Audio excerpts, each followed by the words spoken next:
Hello बच्चों, सुभागी देवी intermediate college Allahabad के online class में कक्षा 9 के बच्चों का मैं स्वागत करता हूँ।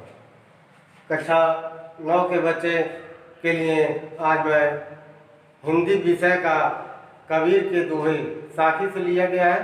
जो कबीर के दोहे को इस ऑनलाइन वीडियो के माध्यम से उसकी व्याख्या करूँगा।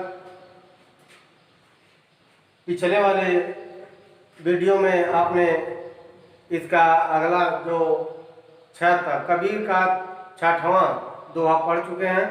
इसके बाद 7वां से 10, 7 से 10 के बीच के दोहे आज हम आप लोगों को उसकी व्याख्या करके बताएंगे।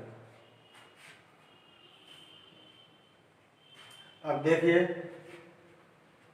कबीरा चित चमकिया 14 लागी लाई, हर सुमिरन घड़ा बेगले बुझाई। कबीरा बेगले बुझाई, अखड़िया जाई पड़ी पंथ निहार निहार। जी भड़िया छाला पड़ा राम पुकार पुकार। कबीरा राम पुकार पुकार। झूठे सुख को सुख कहे मानता है मन मोह। जगत चवन काल का कछ मुख में कछ गोद। कबीरा कछ मुख में कछ गोद। जब मैं था तब हरी नहीं, अब हरी है मैना। सब अंधियारा मिट गया जब दीपक देखा माय। कबीरा दीपक देखा माय। अब आगे देखिए आप लोग। कबीरा चित्त चमकिया 14 लागी लाई, हर सुमिरन हाथू घड़ा बेगे ले बुझाई। कबीरा चित्त चमकिया, कबीरदास जी कह रहे हैं क्या है चित्त चमकिया, जब मेरे हृदय में ज्ञान की ज्योत जगी। चित्त चमकिया मेरे हृदय में जब ज्ञान की ज्योत जगी, तब क्या मुझे दिख रहा है 14 लागी लाई। तो मुझे चारों दिशाओं में यानी सर्वत्र अर्थात सब जगह क्या दिख रहा है कि सांसारिक कष्ट रूपी आग लगी हुई है और चारों तरफ त्राहि त्राहि मचा हुआ है। हर सुमिरन हाथू घड़ा बेगे ले बुझाए। इस प्रकार कबीरदास जी कह रहे हैं कि हर सुमिरन हाथू घड़ा, इस प्रकार प्रभु का स्मरण करके अर्थात प्रभु का स्मरण रूपी घड़ा लेकर के क्या करें बेगम में बुझाए। इस जो सांसारिक कष्ट रूपी आग लगा हुआ है उसको जल्दी से जल्दी बुझा दे। फिर एक बार कबीरदास जी कह रहे हैं कि मेरे हृदय में जब ज्ञान की ज्योति जली तो मुझे ज्ञात हुआ कि संसार के चारों दिशाओं में सांसारिक कष्ट रूपी आग लगी हुई है। इसलिए कबीरदास जी कह रहे हैं कि प्रभु के सुमिरन रूपी घड़ा को हाथ में लेकर के आप जल्दी से जल्दी इस संसार रूपी जो संसार में जो कष्ट रूपी आग है उसको बुझा डालें। असड़िया झाई पड़ी पंथ निहार निहार। जी भड़ी आई छाला पड़ा राम पुकार पुकार। फिर कह रहे हैं असड़िया झाई पड़ी। असड़िया का अर्थ होता है आंखें, यानी आंखों में झाई पड़ गई, झुर्रियां पड़ गई, यानी आंखों में झुर्रियां पड़ गई। क्या है पंथ निहार निहार। किसका पंथ देखते देखते, यानी प्रभु का, ईश्वर का, परमात्मा का, परब्रह्म का, यानी परब्रह्म ईश्वर का रास्ता देखते देखते हमारे आंखों में झुर्रियां पड़ गई, झाइयां पड़ गई। जी भड़िया छाला पड़या, राम पुकार पुकार। और जीभ में छाला पड़ गया। क्या करते करते? राम पुकार पुकार, अर्थात राम को पुकारते पुकारते, राम का नाम जपते जपते मेरे जीभ में छाला पड़ गया। इस कड़ी में देखें, कबीरदास जी कह रहे हैं कि परमात्मा पर ब्रह्म राम का रास्ता देखते देखते मेरी आंखों में झाइयां पड़ गई, झुर्रियां पड़ गई, और उस राम का नाम पुकारते पुकारते, उस परमात्मा का नाम लेते लेते मेरे जिह्वा में छाला पड़ गई। अब आगे देखें, झूठे सुख को सुख कहें, मानत है मन मोद, जगत चबैना काल का, कछ मुख में कछ गोद। फिर देखिए, झूठे सुख को सुख कहे, मानत है मन मोद।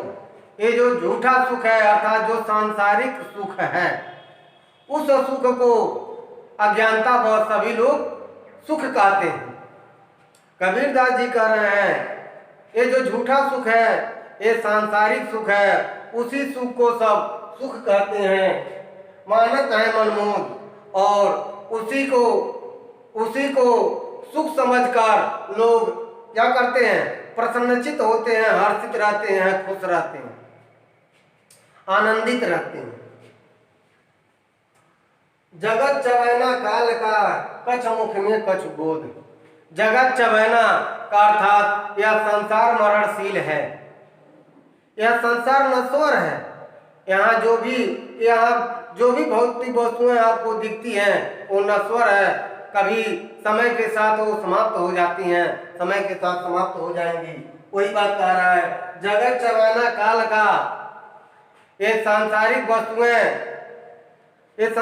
वस्तुएं जो भी भौतिक वस्तु है, इसको काल, इसको समय ग्रसित करता रहता है, इसको नष्ट करता रहता है, समाप्त करता रहता है।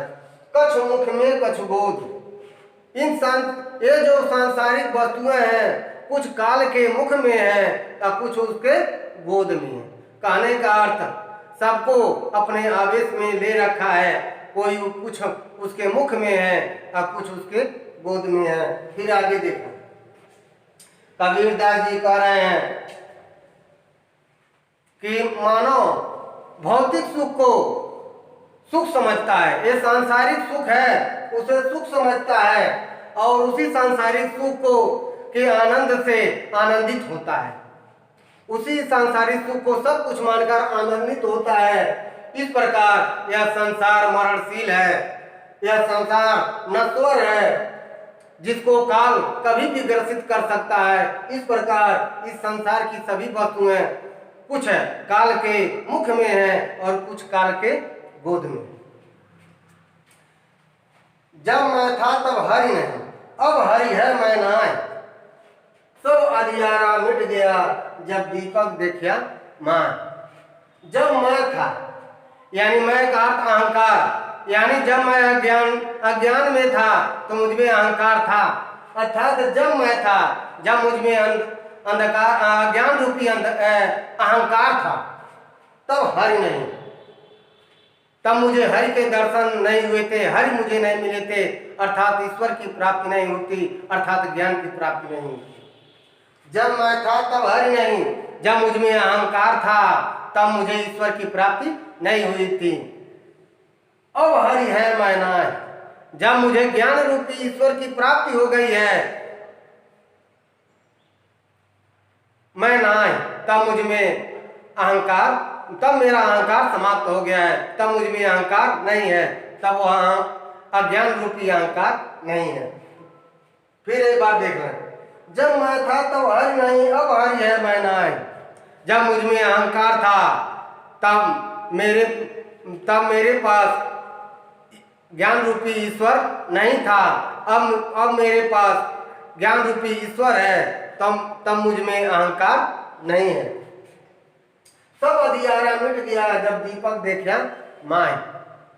जब दीपक के जलते, जिस तरह दीपक के जलते चारों तरफ प्रकाश ही प्रकाश दिखाई देता है, या अर्थात अंधेरा समाप्त हो जाता है, उसी प्रकार जब मेरे हृदय में ज्ञान रूपी दीपक प्रज्वलित हुआ, ज्ञान रूपी दीपक जला और उसके प्रकाश से अंधकार रूपी अज्ञान समाप्त हो गया, अर्थात चारों दिशाएं यानी चारों तरफ प्रकाश ही प्रकाश हो गया। जब मुझ में अहंकार था तो मुझे ईश्वर की प्राप्ति नहीं हुई थी, और जब मुझे ईश्वर की प्राप्ति हुई तो मेरा अहंकार मुझ में अब नहीं है, अर्थात मेरा अहंकार समाप्त हो गया। जिस तरह दीपक के जलने के बाद सब अंधेरा समाप्त हो जाता है, अर्थात चारों तरफ प्रकाश ही प्रकाश, उजाला ही उजाला दिखता है, उसी तरह जब मेरे हृदय में ज्ञान रूपी प्रकाश प्रज्वलित हुआ तब क्या हुआ, तब सब अंधेरा मिट गया, अर्थात चारों तरफ प्रकाश ही प्रकाश हमको दिखाई दिया, अर्थात मेरा अज्ञानता समाप्त हो गई और मुझे ज्ञान की प्राप्ति हो गई, अच्छा अर्थात मुझे मुक्ति मिल गई। इस प्रकार बच्चों आप लोग कबीरदास जी के ये 4 दोहे हैं, 4 दोहों की व्याख्या मेरे मुख द्वारा सुने हैं। इसको आप लोग घर पर कई बार पढ़ लीजिएगा और घर पे पढ़ते रहिएगा। अब मैं इसके बाद अगला वीडियो में अगला पद पढ़ाएंगे, तब तक के लिए धन्यवाद।